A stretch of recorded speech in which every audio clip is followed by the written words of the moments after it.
Naxçıvanın Şahbuz rayonunun Külüs kəndi bu günlərdə böyük bir aqrar və idarəçilik böhranı ilə üz-üzədir. Kəndlilərin aylarla əziyyət çəkib ərsəyə gətirdiyi taxıl sahələri göz görə-görə məhv olur. Səbəb isə nə quraqlıqdır, nə də təbii fəlakət. Əsl fəlakət fəsadları aradan qaldırmalı olan aidiyyatı qurumların laqeydliyidir. Bir xəbər mediaya daxil olan vətəndaş müraciətinə görə kəndə gələn və əkin sahələrini aparan yollar sel sularının basması nəticəsində tamamilə dağılıb və bağlanıb. Artıq taxılın tam biçim vaxtı gəlsə də yolların qapalı olması səbəbindən kəndlilər sahələrə texnika və kombayn çıxara bilmirlər. Kəndli torpağa can qoy pul xərcləyib məhsul yetişdirib, amma indi həmin məhsulu biçib evinə apara bilmir. Sakinlər bildirirlər ki, problemin həlli üçün getmədikləri qapı, döymədikləri idarə qalmayıb. Yollarının açılması və kəndliyə şərait yaradılması üçün Naxçıvan Muxtar Respublikasının Ali Məclisinə rəsmi məktub ünvanlanıb.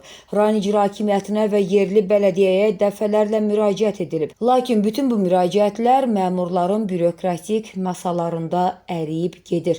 Kəndlinin fəryadına səs verən, gəlin bu yolu açaq, cəmaatın çörəyə batır deyən bir rəsmi tapılmır.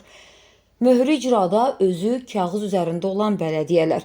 Ortaya çıxan mənzərə həm də yerli özünü idarə etmə orqanlarının, bələdiyyələrin acınacaqlı durumunu ifşa edir.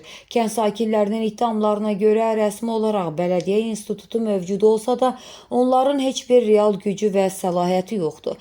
Sakinlər açıq şəkildə bildirirlər ki, bələdiyyəmiz var, amma peçatları, möhürləri icra hakimiyyətindədir. Heç bir qərar verə bilmirlər, heç bir səlahiyyətləri yoxdur. Bizə kömək etmək gücündə deyirlər deyə iddialı məlumatda paylaşılır. Bu acınacaqlı mənzərə yerli icra idarəçiliyinin kənd təsərrüfatına və vətəndaşa vurduğu ən böyük zərbədir. Bir tərəfdən dövlət siyasətinə, aqrar sahənin inkişafından, kəndlinin dəstəklənməsindən danışılır. Digər tərəfdən isə Şahbuzda bir kəndin yolu sel altında qaldığı üçün tonlarla taxıl zay olur. Külüs kəndinin sakinləri mediamız vasitəsilə aidiyyatı ali qurumlara son ümidi ilə yenidən səslənirlər.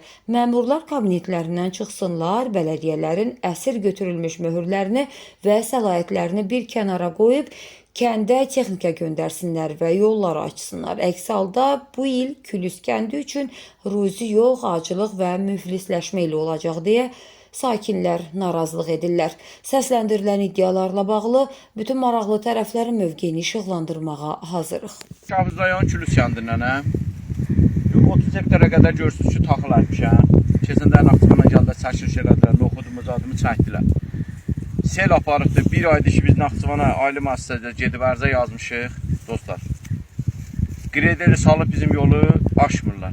Mən xahiş edirəm cənab prezidentimizdən, çox xahiş edirəm ki, bir dənə qreder yollayın, köməkli eləyin ki, bizim bu taxılı zadı bişməyə, eləməyə, yollayın. Bax, taxıllarımız sökülüb gedir.